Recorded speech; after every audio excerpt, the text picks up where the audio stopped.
The telegram that arrived at the boarding house in Boston on a gray March morning in 1882 changed everything, and Nora Grayson read it 3 times before her hands stopped shaking enough to set it down on the narrow bed that had been her home for the past 2 years. She had expected this, prepared for it even, but the reality of leaving everything familiar behind felt different than the abstract idea she had carried in her mind for months. The arrangement had been made through a respectable agency, letters exchanged with a rancher named Isaac Osborne, who needed a wife to help manage his home in Challis, Idaho Territory. His letters had been practical, almost businesslike, listing the duties expected and the modest comfort he could provide. There had been no flowery declarations, no false promises of romance. Just honesty about a hard life in a harsh land, and the need for a capable woman who understood that marriage was work, not a fairy tale. Nora appreciated that honesty more than he could know. At 23, she had watched her parents die of influenza, lost her position as a schoolteacher when the school board decided a woman without family connections was unsuitable, and spent the last of her savings on rent at this dreary boarding house while taking in mending to survive. Pride was a luxury she could no longer afford, and a loveless but respectful marriage seemed infinitely better than slow starvation in a city that had no place for women like her. The journey west took 3 weeks, each mile taking her further from everything she had known. The train rattled through landscapes that grew increasingly wild and beautiful, mountains rising like ancient sentinels against skies so vast they made her dizzy. By the time she reached the stage station in Blackfoot, Idaho Territory, her practical gray traveling dress was covered in dust, and her carefully pinned hair had given up any pretense of order. The final leg to Challis took 2 days by stage, bouncing over rough roads that wound through valleys where spring was just beginning to green the winter brown grass. Challis itself was smaller than she had imagined, a collection of wooden buildings huddled along the Salmon River with the Possamaroy Mountains rising beyond. The main street was mud and wagon ruts, lined with a general store, a saloon, a blacksmith, and a few other establishments that looked like they had been thrown together quickly and might blow away just as fast. This was mining country, though the big rush had passed, leaving behind those determined enough or foolish enough to keep trying to wrest silver and gold from the unforgiving mountains. The stage pulled up in front of the general store, and Nora climbed down on legs that felt uncertain after so many hours of travel. She brushed ineffectively at her skirts and looked around, searching for a man who matched the description Isaac Osborne had given in his letters. Tall, he had written, with dark hair and what his friends called an unfortunate tendency toward seriousness. She spotted him almost immediately. He stood near a wagon hitched to 2 sturdy horses, his hat in his hands, watching the stage with an expression that looked more apprehensive than eager. He was tall indeed, well over 6 feet, with broad shoulders that spoke of years of physical labor. His hair was nearly black, though when he moved closer she could see traces of early gray at his temples, despite the fact that his letters had told her he was only 29. His face was weathered, lined around the eyes in a way that suggested he spent most of his time squinting into the sun, and his hands when he reached to help her with her trunk were calloused and strong. "Miss Grayson." His voice was deep, with a slight rasp that might have been from dust or disuse.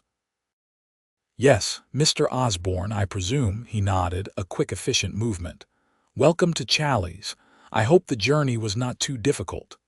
"It was long, but I am well enough." She meant to sound practical and capable, but her voice came out smaller than intended. Everything about this place, this man, this moment, felt overwhelming in a way she had not anticipated. He loaded her trunk into the wagon with an ease that spoke of his strength, then helped her up onto the seat. His hand was gentle despite the calluses, and he released her the moment she was settled, as if prolonged contact might be improper. They drove out of town in silence, following a road that wound along the river before turning up into hills dotted with sagebrush and the occasional stand of cottonwoods. "The ranch is about 5 miles out," he finally said, breaking the silence. "It is not much, but the house is solid and the land is good for cattle. I run about 200 head, sell to the mining camps and ship some to the railroad when prices are decent. It sounds like you have built something worthwhile." She kept her voice steady, professional, as if they were discussing a business proposition rather than the rest of their lives. "I try." He glanced at her, then back at the road. "I want you to know that I will do my best to be a decent husband, Miss Grayson. I will not expect more than you are willing to give, and I will never raise my hand to you in anger. The work is hard, but I will not work you beyond your strength. Those are promises I can make and keep."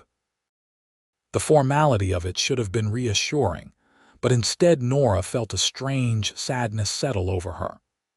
This was her future then, a life of duty and obligation with a man who spoke of their marriage like a contract to be fulfilled. She told herself it was exactly what she had agreed to, what she wanted even, but something in her chest felt tight and painful. "I appreciate your honesty, Mr. Osborne. I will endeavor to fulfill my responsibilities as well." His jaw tightened slightly, and she wondered if her words had disappointed him somehow, but he said nothing more until they reached the ranch. The house was indeed solid, a 2-story structure built of logs with a covered porch that faced south toward the mountains. There was a barn, several outbuildings, and corrals where cattle grazed peacefully in the afternoon sun. It was isolated but beautiful, and despite her uncertainty, Nora felt something in her respond to the wild openness of it all. Isaac helped her down and carried her trunk inside. The house was clean but sparsely furnished, with a main room that served as kitchen and sitting area, and what looked like 2 bedrooms, one upstairs and one down. Everything was neat, almost painfully so, as if he had been preparing for her inspection. "I have been sleeping upstairs," he said, setting her trunk down near the downstairs bedroom door. "I thought you might prefer the room down here, at least until we are more accustomed to each other." His face flushed slightly as he said it, and Nora realized with a start that he was trying to give her privacy, space, time. "That is very considerate. Thank you," he nodded, still not quite meeting her eyes. "I will tend to the horses. There is stew on the stove if you are hungry, and I filled the pitcher in your room with fresh water this morning. Please, make yourself at home. This is your house now as much as mine." He left before she could respond, and Nora stood in the quiet house feeling more alone than she had felt even in the crowded boarding house in Boston. She unpacked her few belongings, hung her 2 spare dresses on hooks behind the door, and arranged her brush and mirror on the simple dresser.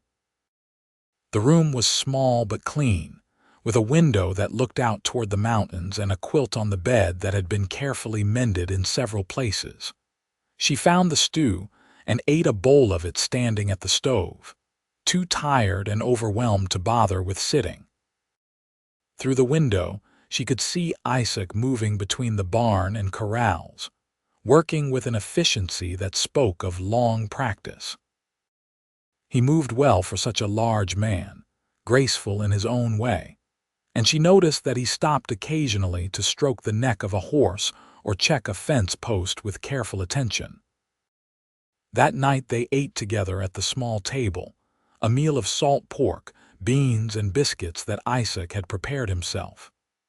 The food was simple but well cooked, and Nora complimented him on it, earning a slight smile that transformed his serious face for just a moment. "I have had plenty of practice," he said.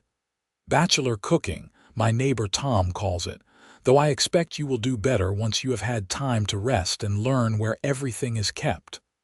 I am a decent cook, though I warn you my biscuits are not always reliable. Then we will be well matched. Mine are usually hard enough to use as ammunition. It was an attempt at humor, awkward but genuine, and Nora felt herself relax fractionally. They cleaned up together after the meal, working in silence but not uncomfortable silence, and when he bid her good night and climbed the stairs to his room, she felt relief mixed with something she could not quite name. The days that followed fell into a pattern. Isaac rose before dawn to tend the cattle and horses, returning for a breakfast that Nora learned to prepare the way he liked it, hot and substantial to fuel the physical work of his days. He was patient with her questions about where things were kept and how he preferred things done, answering with a thoroughness that suggested he had thought carefully about how to make her transition easier. She cleaned the house, though it was already clean, and reorganized the kitchen to suit her own logic. She mended his shirts, which had been clumsily repaired in the past, and she cooked meals that grew more ambitious as she learned the capabilities of the cast iron stove and the limitations of the supplies available in town. Isaac ate everything she prepared with apparent appreciation, thanking her after every meal with a sincerity that seemed almost excessive for such simple duties. What surprised her most was his gentleness. For such a large man who worked in such a hard profession, he moved through the house carefully, as if afraid of taking up too much space or making too much noise. He asked her opinion on small matters, whether to butcher a steer or wait another month, whether the fence on the east pasture needed immediate repair or could wait until summer. He treated her observations with respect, as if her thoughts on cattle ranching might actually have value despite her complete lack of experience. 3 weeks after her arrival, they made the trip to town so that she could purchase fabric and other supplies. Isaac introduced her to the storekeeper, a weathered man named Bill Thompson who looked at her with undisguised curiosity. "So you are the bride Isaac sent for," he said, not unkindly. "Welcome to Challies, Mrs. Osborne. I hope you will be happy here, Mrs. Osborne." It was the first time anyone had called her that, and it felt strange and foreign. They had married the day after she arrived, a brief ceremony performed by the circuit judge who happened to be in town. It had been a legal formality more than anything else, both of them stiff and uncomfortable as they recited vows that promised love and devotion that neither of them felt. But they were married nonetheless, legally bound, and she was indeed Mrs. Osborne now, for better or worse. As Isaac loaded supplies into the wagon, a woman approached Nora with a friendly smile. She was perhaps 30, with sun-lightened brown hair and a face marked by the weathering of outdoor life. "I am Caroline Mitchell," she said, offering her hand. "My husband runs the livery. I wanted to welcome you to town and tell you that several of us ladies meet on Thursday afternoons for quilting and conversation. We would be pleased if you would join us when you can." The kindness in her voice made Nora's throat tight. "Thank you. That is very kind."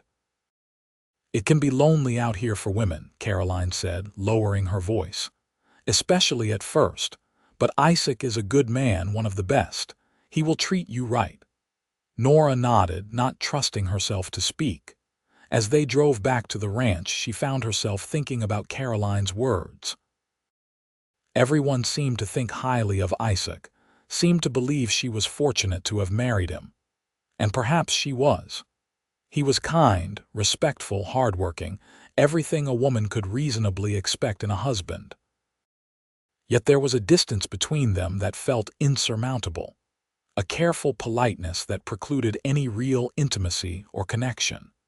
That night, As she lay in her narrow bed, listening to the sounds of the ranch settling around her, she heard him moving restlessly in the room above. She wondered if he was as lonely as she felt, if he lay awake wondering if this careful, dutiful marriage was truly enough for either of them.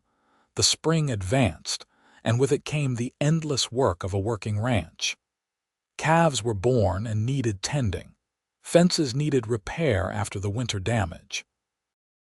The garden needed planting, something Nora took on with determination despite her limited experience. Isaac helped her prepare the soil and showed her how to plant the seeds at the right depth, kneeling beside her in the dirt with his large hands surprisingly gentle as he demonstrated. "My mother loved her garden," he said quietly, and it was the first personal thing he had shared without prompting. "She could make anything grow, even in rough years. I wish she could have met you." "What happened to her?" Nora asked gently. "Died when I was 17. Some kind of fever that came on quick and took her in 3 days. My father passed the year after, just gave up, I think. That is when I came west, could not stand to stay on that farm in Missouri without them. I am sorry. I lost both my parents as well to influenza." He looked at her then, really looked at her, and she saw recognition in his eyes, a shared understanding of that particular grief. "Then you know how it feels, that emptiness." "Yes, I know." They worked in silence after that, but it felt different, as if some small barrier had been breached. That evening he lingered after supper, and they talked more than they had before, sharing small stories of their childhoods, the people they had loved and lost. It was not romance, not by any stretch, but it was connection, and Nora found herself grateful for it. As May arrived with warmer weather and longer days, Isaac asked if she would like to learn to ride. "It would give you more freedom," he explained. "You could come with me sometimes when I check the herd, or ride to town yourself if you needed something." She agreed, though the idea of climbing on one of the large horses intimidated her. He brought around a gentle mare named Daisy, older and patient, and spent an entire afternoon teaching Nora the basics. He was a good teacher, patient and clear in his instructions, and when she finally managed to walk the horse around the corral without his guidance, his face broke into a genuine smile that made him look years younger. "You are a natural," he said, and the pride in his voice warmed something in her chest. "Hardly that, but thank you for your patience." "It is not patience. I enjoy teaching you." He said it simply, as if it was just a fact, but Nora felt herself flush with pleasure at the words. They began riding together in the evenings when his work was done, following trails that wound through the hills around the ranch. Isaac pointed out landmarks, told her the names of plants and birds, shared the history of the area as he knew it. The Shoshone and Bannock peoples had lived here long before white settlers arrived, he told her, and though tensions had led to conflict and eventually to most of the tribes being forced onto reservations, their presence could still be felt in the names of places and rivers. "It was not right, what was done to them," he said one evening as they watched the sun set over the mountains. "This was their land and we took it.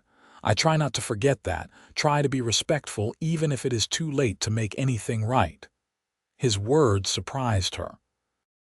Most of the men she had known in Boston had spoken of westward expansion as inevitable progress, manifest destiny, civilization overcoming savagery. Isaac's more nuanced understanding suggested a thoughtfulness she had not expected.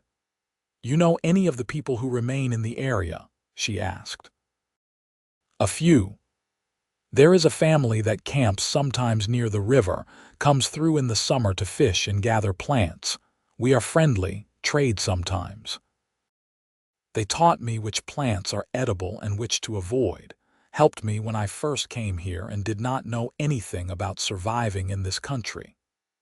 It was yet another layer to this man who had started as a stranger and was slowly becoming someone she genuinely wanted to know better.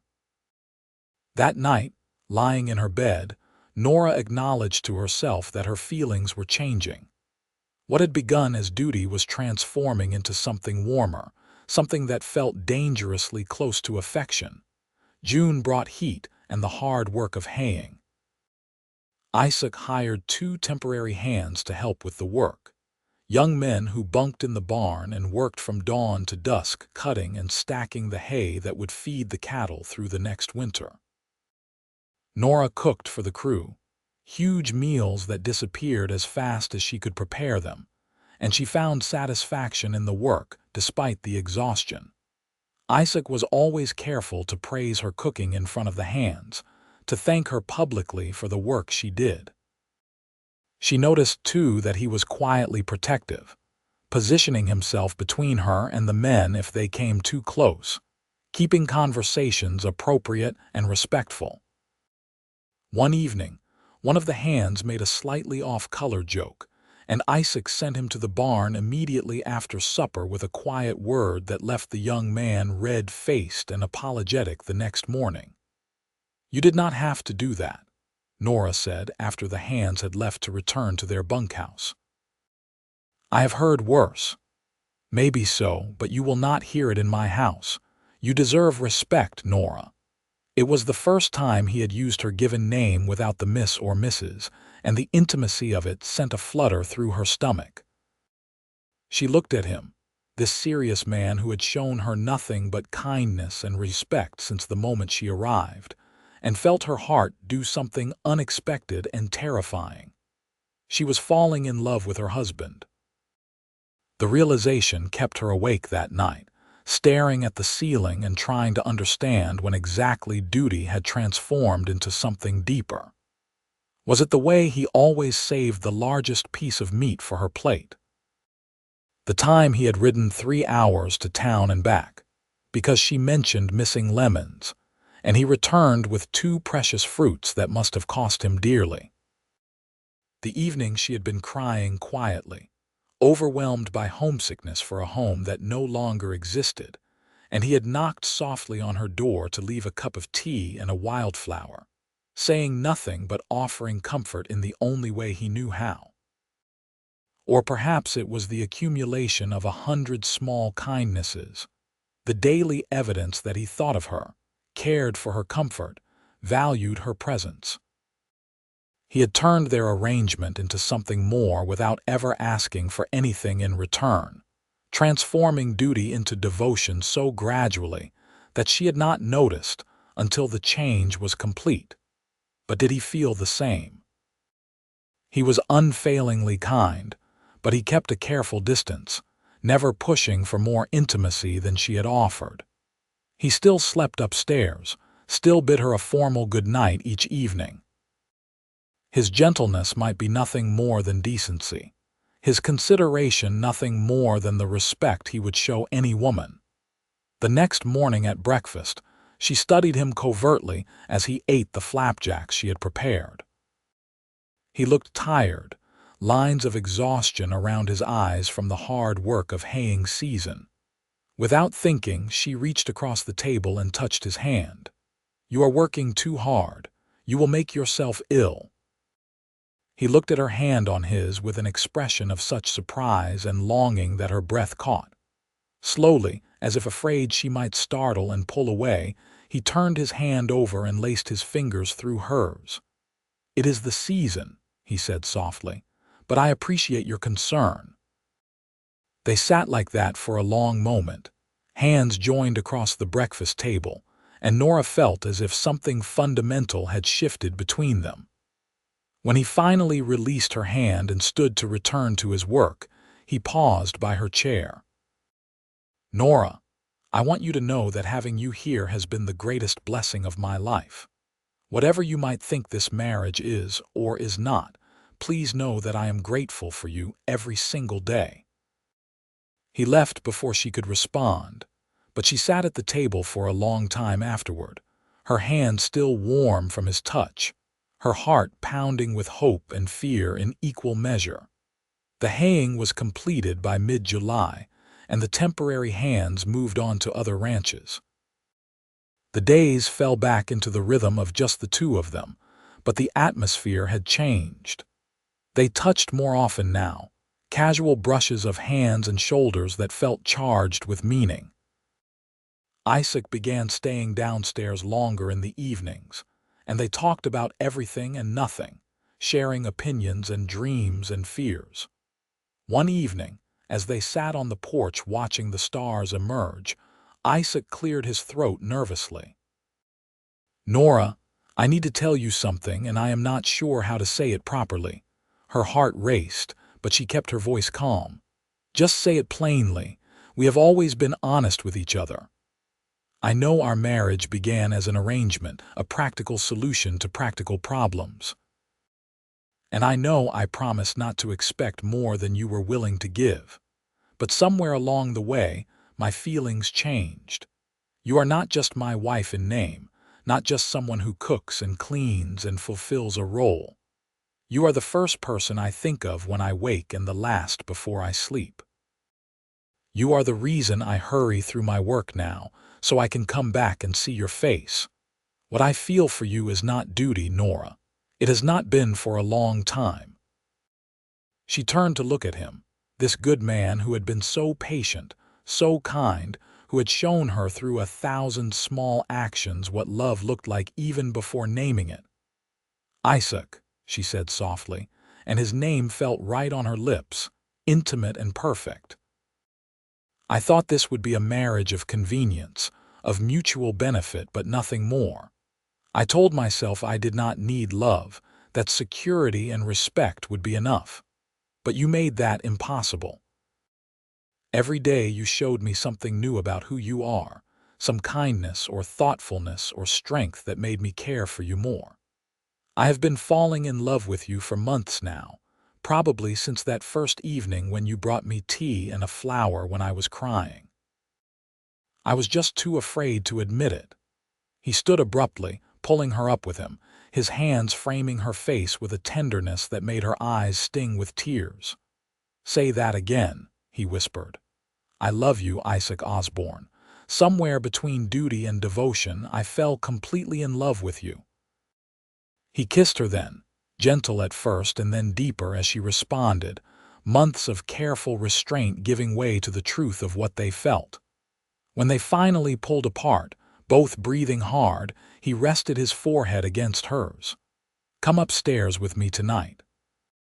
Not from duty, but because you want to, because we are truly married in every way that matters." "Yes," she said simply, and the smile that broke across his face was worth every risk she had taken in coming west, every uncertainty and fear of the past months. Their wedding night, delayed by months of careful courtship, was tender and passionate in equal measure.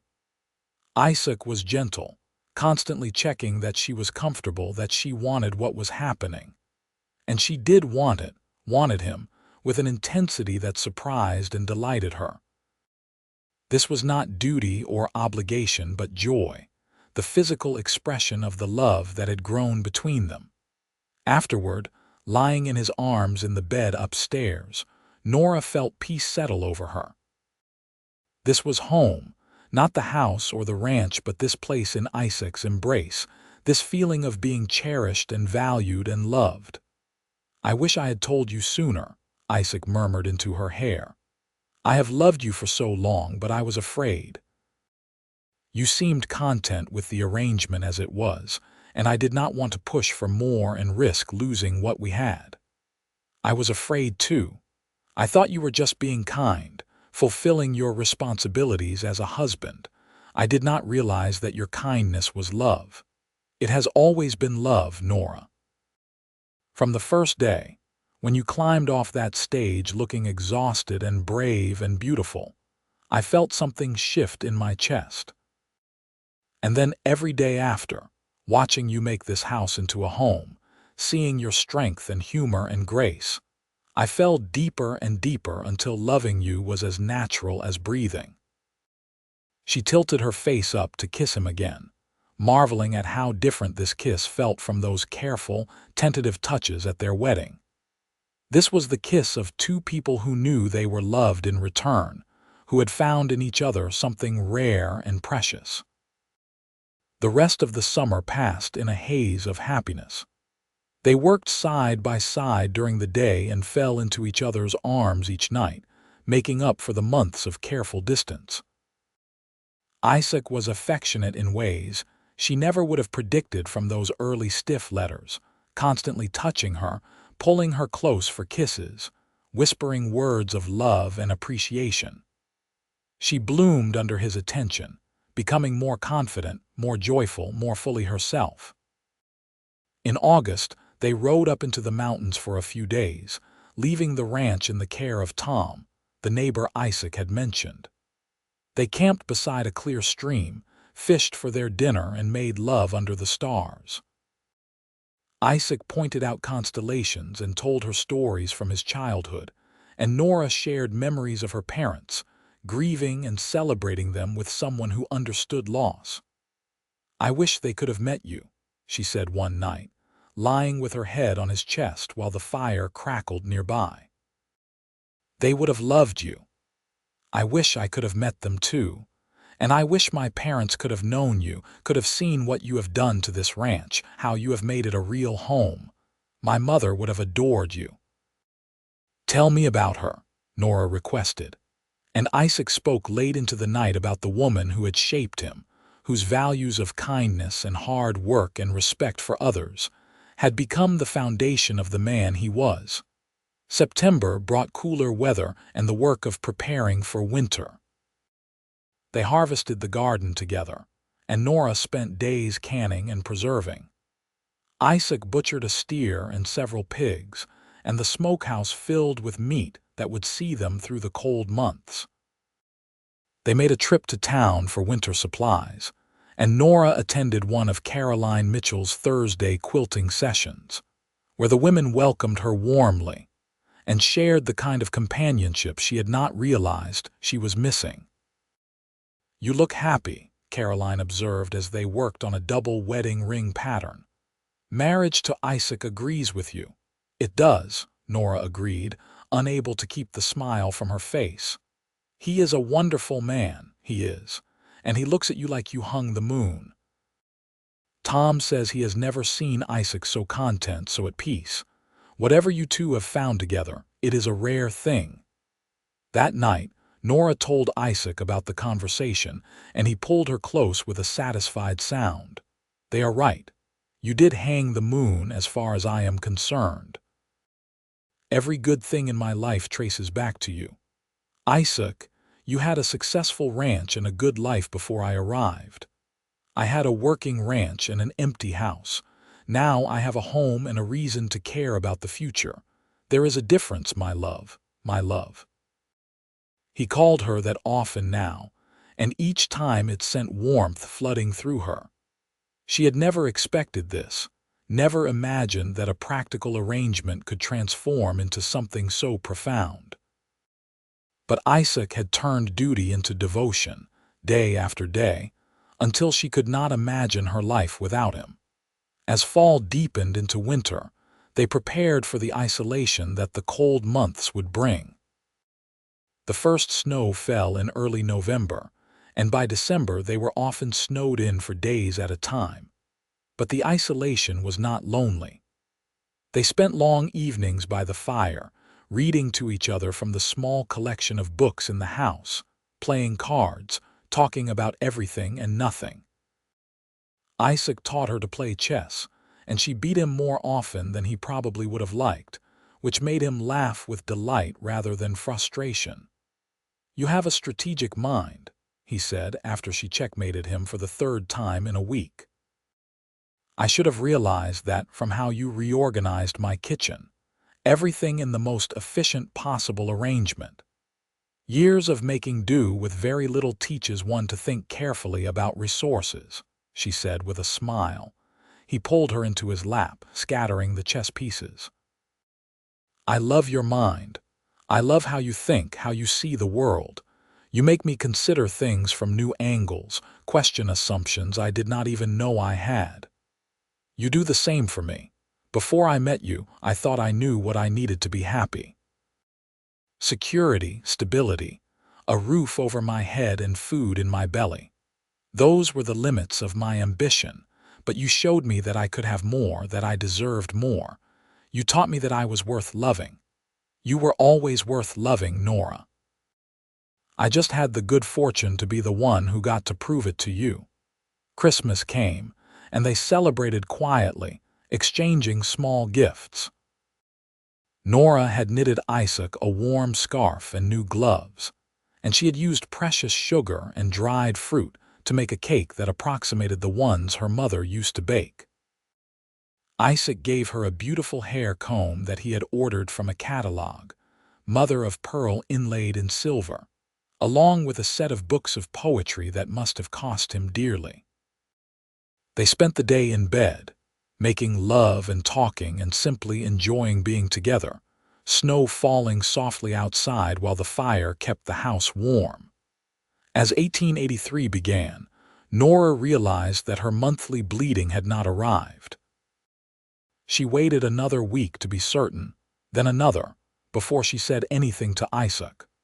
One evening in late January, as they sat together after supper, she took his hand and placed it over her still flat stomach. "I think we are going to have a baby," she said softly. Isaac went completely still, his hand warm through the fabric of her dress. Then he looked up at her with such joy and wonder that tears sprang to her eyes. "Truly, I believe so. It is early yet, but all the signs are there." He gathered her into his arms, holding her carefully as if she had suddenly become fragile. "A baby, our baby. Nora, I cannot even find words for what I am feeling right now. Happy, I hope. Happy does not begin to cover it. Blessed, grateful, terrified, overwhelmed. But mostly just so deeply in love with you that I feel like my heart might burst." She laughed, crying at the same time. "Those are pretty close to my feelings as well." He became even more attentive after that, constantly worried about her doing too much, trying to take on all the heavier chores himself. Nora tolerated his concern for a few days before sitting him down for a frank conversation. "Isaac, I am pregnant, not dying. Women have been doing this since the beginning of time while also running households and farms. I promise to be sensible, but you cannot wrap me in cotton wool for the next 7 months. I know. I just want to make sure you and the baby are safe. We will be safe. But I need to be useful too. It will drive me mad to sit idle while you work yourself to exhaustion."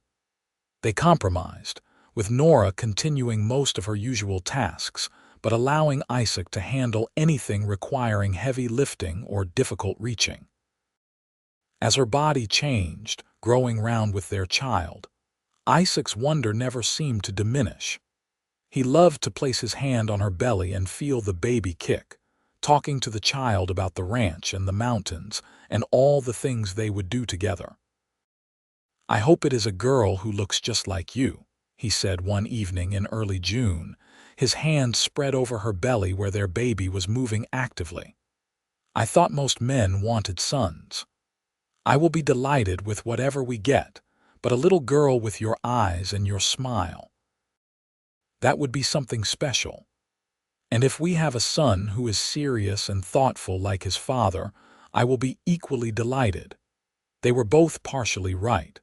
The baby arrived in late July, on a sweltering afternoon with Caroline Mitchell and the doctor from town in attendance. After hours of hard labor that left Nora exhausted and Isaac pacing the porch in terror, she delivered a healthy baby boy with dark hair and his father's gray eyes. "He is perfect," Isaac whispered, holding his son for the first time with tears streaming down his face. "You are perfect. I cannot believe we made this, that we get to keep him."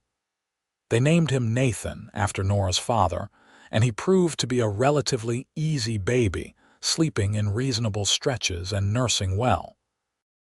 Isaac was a devoted father, walking the floor with Nathan when he fussed, changing diapers without complaint, singing lullabies in his deep, slightly off-key voice that never failed to soothe the baby to sleep. Watching him with their son, Nora fell in love with her husband all over again.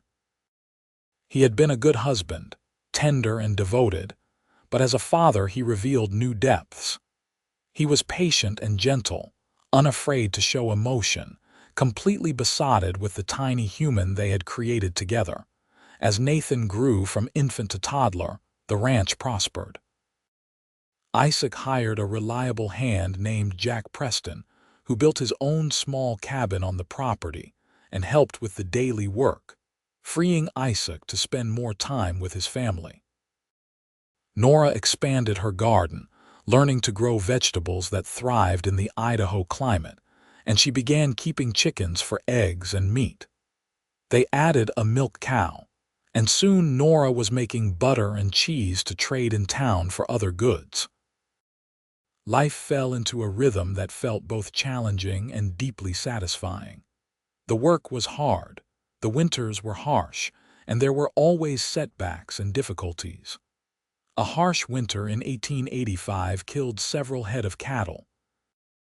A dry summer the following year stunted the hay crop and required buying expensive feed. Nathan came down with a terrible cough that had them both terrified, until he finally recovered after a week of careful nursing. But through all of it, Nora and Isaac faced every challenge together, their love growing stronger rather than fraying under the pressures of life. They still made time for each other, still fell into bed together with the same passion and tenderness they had discovered on that night when they finally admitted their feelings. And they talked, constantly, about everything from the mundane details of running the ranch to their hopes and fears for Nathan's future. "I want him to have choices," Isaac said one evening when Nathan was 3, watching their son play with wooden animals Isaac had carved. "I want him to go to school to have more education than I did. If he wants to run this ranch someday, that is fine. But if he wants something else, I want him to have that option." "We will make sure he does," Nora promised. "There is a real school in town now with a proper teacher. When he is old enough, we can send him there. That means you would be alone here during the days. I will manage, and we will have him home every evening. Besides," she placed his hand on her stomach where another baby grew, "I will have company." Isaac's face lit up with the same wonder he had shown when she told him about Nathan. "Another one, truly, truly. Due in early spring, I think." He kissed her deeply, then knelt to press a kiss to her belly. "You are amazing, you know that, right? You are the strongest, most capable, most wonderful woman I have ever known." "I am just me, Isaac. Nothing special." "You are everything special. You took a chance on a serious rancher in the middle of nowhere. You turned a house into a home, turned an arrangement into a marriage, turned my whole life into something I had never even imagined possible. You are raising our son to be kind and curious and brave, and now you are giving me another child. If that is not special, I do not know what is." Their daughter was born in April of 1887, a tiny perfect thing with Nora's nose and a surprising amount of dark hair. They named her Alice, after Isaac's mother, and she was a more demanding baby than Nathan had been, colicky and difficult to soothe. But Isaac walked the floor with her night after night, never complaining, singing the same lullabies that had worked on Nathan until Alice finally learned to settle. With 2 children, the work became more complex, but also more joyful. Nathan was fascinated by his baby sister, constantly wanting to help care for her, and Isaac managed to balance his ranch work with being present for his family in ways that left Nora constantly amazed. He had never had a model for this, had lost his own father too young to learn much about fatherhood, but he approached it with the same thoughtful care he brought to everything else. As the children grew, the ranch continued to prosper. Isaac's reputation for raising quality cattle spread, and he began to command premium prices. They added more land, expanding the grazing areas, and hired 2 more hands to help manage the growing operation. The house was expanded as well, with a proper parlor and an additional bedroom, though the children shared a room by choice, Nathan insisting that Alice needed him nearby in case she got scared at night. Life was not without its sorrows. In 1889, Caroline Mitchell died in childbirth, her baby dying with her, and the whole community mourned. Nora and Isaac attended the funeral, and that night Isaac held Nora close, both of them shaken by the reminder of how fragile life could be, how much they had to be grateful for. "I could have lost you," Isaac whispered into her hair. "Either time. Childbirth is so dangerous, and I never even thought about it properly until today. But you did not lose me. I am here, Isaac. We are all here and healthy and together. I know, but it makes me realize I do not say it enough. I love you, Nora. I love you more than I did yesterday, and I will love you even more tomorrow. Every single day you are my greatest blessing. And you are mine. You have been from the beginning, even before I was wise enough to see it. You took a frightened woman who thought life was just about survival and showed her that it could be about joy and love and partnership. You turned duty into devotion, Isaac, and I will spend the rest of my life being grateful for it." Nathan started school in town that fall, riding in each morning with Isaac when he went to check on things and riding back in the afternoon. He loved learning, devouring every book he could get his hands on, and his teacher reported that he was one of the brightest students she had ever taught. Alice, at 2, was already showing signs of a determined personality, refusing to be left out of anything her brother did and attempting to follow him everywhere on her short toddler legs. In 1891, when Nathan was 8 and Alice was 4, Nora became pregnant again. This pregnancy was harder than the previous 2, with persistent nausea and exhaustion that lasted well into the second trimester. Isaac worried constantly, but Nora reassured him that some pregnancies were simply more difficult than others. The baby arrived in December, a month early and smaller than his siblings had been.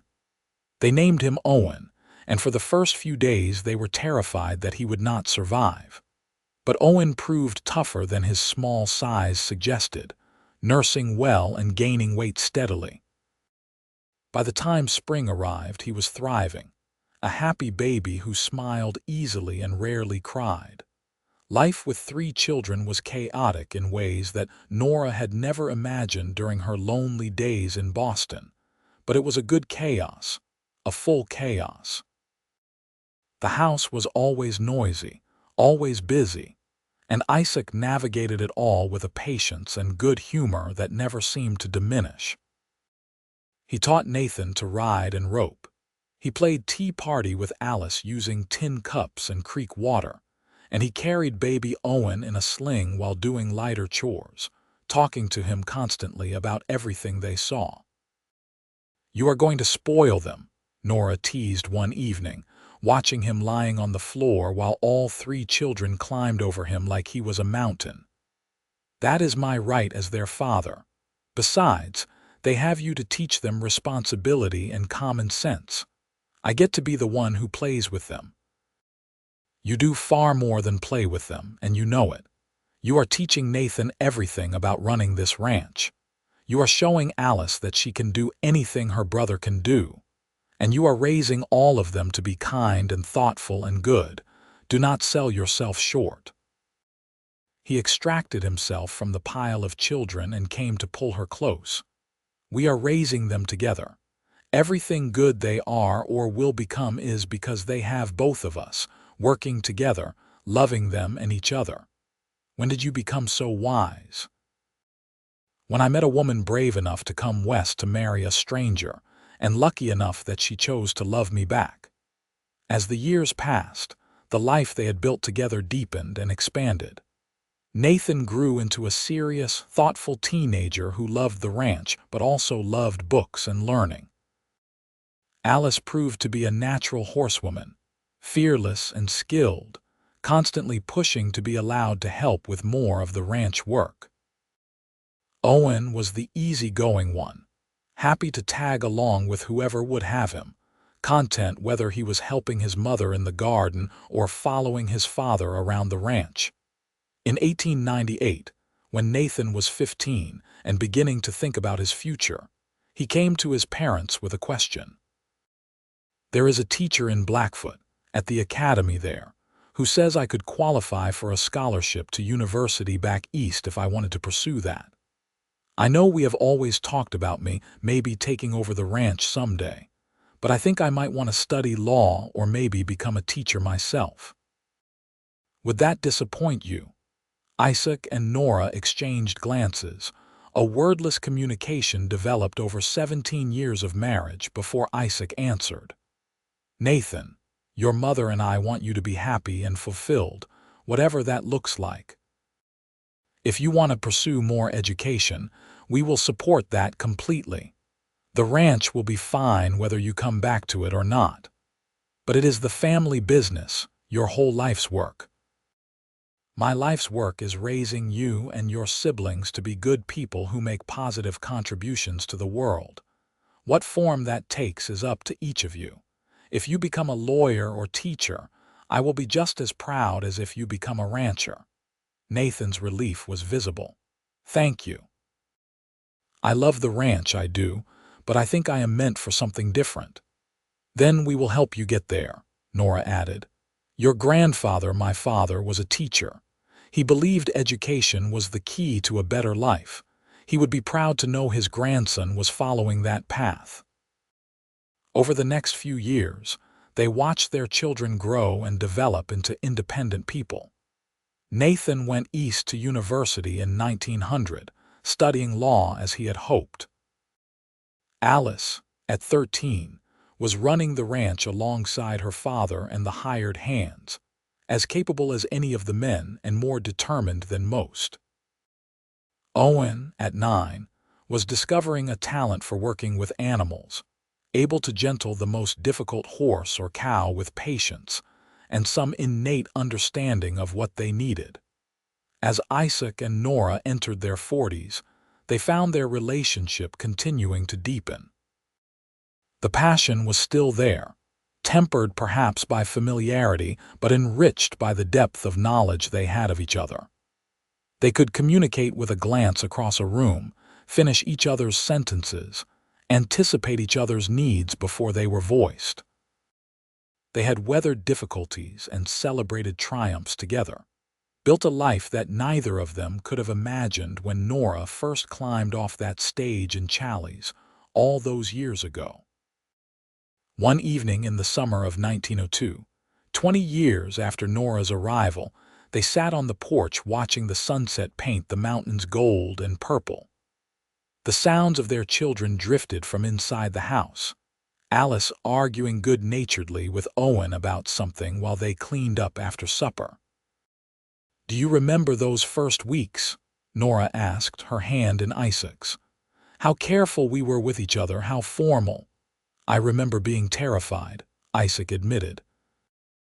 "Terrified that you would realize you had made a terrible mistake, that you would leave, that I would never be able to make you happy."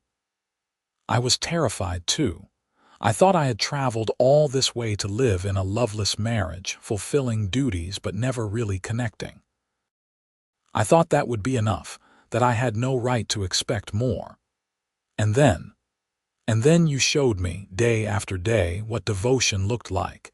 You took what I thought would be just duty and transformed it into something beautiful. You loved me before I could love you back, and you were patient enough to wait until I caught up." Isaac brought her hand to his lips.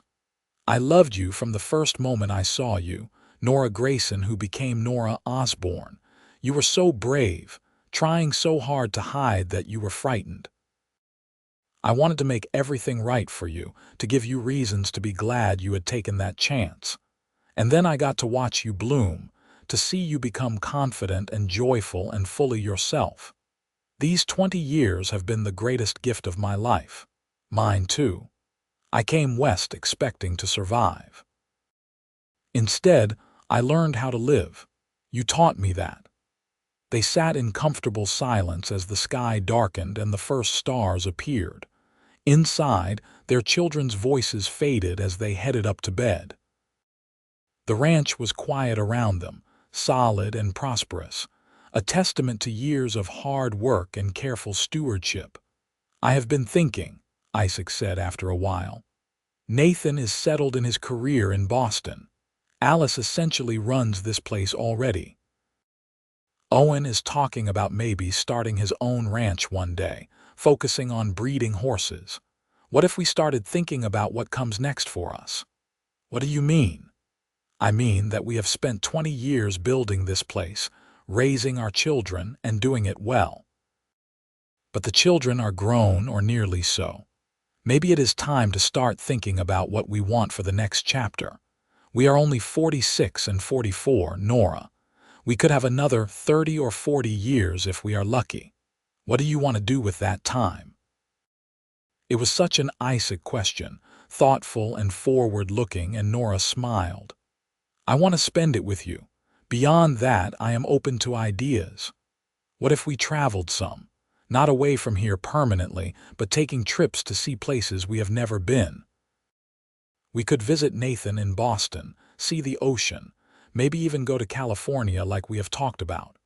Alice can manage the ranch, and we could be gone for weeks or even months at a time." The idea was simultaneously terrifying and thrilling. "Do you really think we could do that?" "I think we can do anything we want, as long as we do it together." They began planning, and the following spring they took their first trip, traveling by train to San Francisco. It was strange to be away from the ranch, to sleep in hotels and eat in restaurants and navigate cities full of people and noise. But it was also wonderful, experiencing new things together, being just Isaac and Nora rather than rancher and wife, father and mother. They walked along the ocean, visited museums, attended a symphony, and discovered new facets of each other despite 20 years of marriage. "I could get used to this," Nora said one evening as they walked along the beach, her hand tucked into Isaac's arm. "Though I do miss the children and the ranch. We will go home soon enough, but it is good to have this time, just the two of us, to remember who we are beyond all the roles we play." They continued to travel periodically over the next decade, balancing adventures away with their responsibilities at home. They visited Nathan in Boston, marveling at his success as a lawyer and meeting the woman he was courting. They traveled to Denver, to Salt Lake City, even venturing as far as New York City once, though they both agreed that the crowds and noise were overwhelming. Alice married in 1907, choosing a neighboring rancher's son who shared her love of the land and her determination to succeed. Rather than leaving, the couple built a house on the Osborne property and expanded the ranch operations, working alongside Isaac and the hired hands. When Alice's first child was born in 1908, Isaac and Nora became grandparents, a role they embraced with joy. Owen fulfilled his dream of starting a horse ranch, purchasing land adjacent to the family property, and beginning to build a reputation for breeding quality working horses. He married a woman from town, and soon their house too was filled with children's laughter. Nathan, the wanderer, came home less frequently, but when he did visit he always said the same thing. "No matter how far I travel or what I accomplish, this will always be home, not because of the land or the house, but because of what you two built here. You showed me what love looks like, what partnership means. Everything good in my life traces back to what you taught me." As Isaac and Nora entered their 60s, their lives slowed somewhat, but their love never diminished. If anything, it grew stronger, deepened by shared history and the certain knowledge that they would choose each other again and again if given the chance. Isaac's hair was fully gray now, his face lined by decades of sun and wind. But to Nora, He was still the man who had greeted her so nervously at the stage station all those years ago. Still, the one who had shown her through actions rather than words what devotion meant. On a spring evening in 1915, 33 years after Nora's arrival in Challies, they sat on their porch watching their grandchildren play in the yard. Alice's 3 children were visiting, along with 2 of Owen's, and the noise and energy were beautiful chaos. "We did well," Isaac said softly, his hand finding Nora's as naturally as breathing. "We did," she agreed. "We built something strong and good. No, I mean we did well. You and me. We took an arrangement, a practical solution to practical problems, and turned it into this. A family, a legacy, a love that has shaped all of these lives. That is not nothing, Nora." She turned to look at him, this man who had been her husband for more than 3 decades, who knew her better than anyone else ever would. "You turned duty into devotion, Isaac. Every single day, from the very beginning, you showed me what love could be. You were patient when I was scared, kind when I expected only obligation, devoted when I thought I would have only duty. You made me believe in love when I had given up on it. And you made me believe I could be loved. I was just a lonely rancher, serious and awkward and not much to look at. But you saw something in me worth loving, and you gave me everything I never even knew I needed." The grandchildren's laughter rang out across the yard, and somewhere inside the house Alice was calling that supper was ready. Life continued around them, full and rich and beautiful, the legacy of 2 people who had started as strangers and become soulmates. "If you had it to do over again," Isaac asked, a question he had asked before but always liked to hear answered, "would you still get on that stage west?"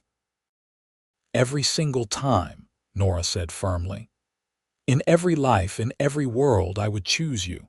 I would choose this." The scared girl who climbed off that stage in Challies could never have imagined how perfectly her life would turn out, but I would tell her not to be afraid. I would tell her that the serious rancher waiting for her would love her better than any fairy tale prince ever could. I would tell her that duty would become devotion, and that she would spend the rest of her life grateful for the chance she took. Isaac pulled her close, kissing her temple the way he had done thousands of times before. "I love you, Nora Osborne. Today, tomorrow, and every day after that. You are the best thing that ever happened to me. And you are the best thing that ever happened to me. My cowboy, who turned my whole world into something magical." As the sun set over the mountains of Idaho, painting the sky in shades of gold and rose, they sat together in perfect contentment. They had built a life together from nothing but hope and hard work, had created a family and a legacy that would extend far beyond their own years. But more than that, they had found in each other a love that was both profound and simple, built on respect and kindness and the daily choice to show up for each other. The duty Nora had expected had become devotion through Isaac's faithful love, demonstrated not in grand gestures but in 1,000 small acts of care and consideration. And that devotion had created a love story that would be told by their grandchildren and great-grandchildren, a reminder that the greatest love stories are not about passion alone, but about 2 people who choose each other every single day, who build a life together brick by brick, moment by moment, until they cannot imagine ever having been separate. They had started as strangers bound by an arrangement, but they had become partners, lovers, best friends, soulmates. And as they sat together watching the stars emerge over the ranch they had built, surrounded by the evidence of the life they had created, they knew that they had found something rare and precious and entirely their own. The mail-order bride from Boston and the serious rancher from Idaho had taken a chance on each other, and in doing so had discovered that love was not something you fell into but something you built, day by day, choice by choice, until it became the foundation of everything else. Isaac had turned duty into devotion, but Nora had done the same, meeting his love with her own, creating between them a bond that would last until the end of their days and echo long after in the lives of everyone they touched. As they finally rose to go inside, called by Alice to join the family for supper, Isaac took one last look at the mountains standing eternal against the darkening sky. This land had been hard but good to them, had tested them and shaped them and given them a life beyond anything they could have imagined. But the land itself was not the gift. The gift was each other, the love they had found and nurtured and protected through all the years. Inside, the house was warm and bright, filled with the voices of children and grandchildren, the smell of food cooking, the sound of laughter and life. This was what they had built together, the legacy of two people who had honored their commitments and discovered that duty, when approached with an open heart, could transform into the deepest devotion. And as Isaac pulled out Nora's chair at the crowded table, as he smiled at her with the same warmth he had shown every day for 33 years, she knew that she was exactly where she was meant to be. The scared young woman who had traveled west to marry a stranger had found home, not in a place but in a person, and that had made all the difference. Their love story was not one of love at first sight, but something far better. Love that grew and deepened over time, built on respect and kindness and the daily choice to cherish each other. It was a love that had sustained them through hardship and celebrated with them through joy, that had created a family and shaped lives, and proven that the best love stories are the ones written in the everyday moments of life lived together. As the family gathered around the table, as the familiar rhythms of home and love surrounded them, Isaac reached for Nora's hand one more time. She squeezed back, and in that simple gesture was everything they had been to each other for more than 3 decades. Partners, lovers, friends, soulmates. Two people who had turned an arrangement into a marriage, duty into devotion, and a chance encounter into a love that would last a lifetime and beyond. The end of their story was not really an ending at all, but a continuation, the love they had built together extending into the future through their children and grandchildren. A testament to what two people could create when they committed to each other fully and chose love every single day. And if you had asked either of them if they had any regrets, they would have said no without hesitation. Every challenge had been worth it, every difficulty surmounted, because they had faced it all together. In the end, that was what mattered most. Not the ranch or the success or the family, though all of those were precious. What mattered was the choice they had made to love each other, to honor their commitments, to build something beautiful together. Isaac had turned duty into devotion through his faithful, steady love, but Nora had done the same, and together they had created a love story for the ages, one that proved that the best happily ever afters are the ones we build ourselves, day by day, choice by choice, until love becomes as natural and necessary as breathing itself.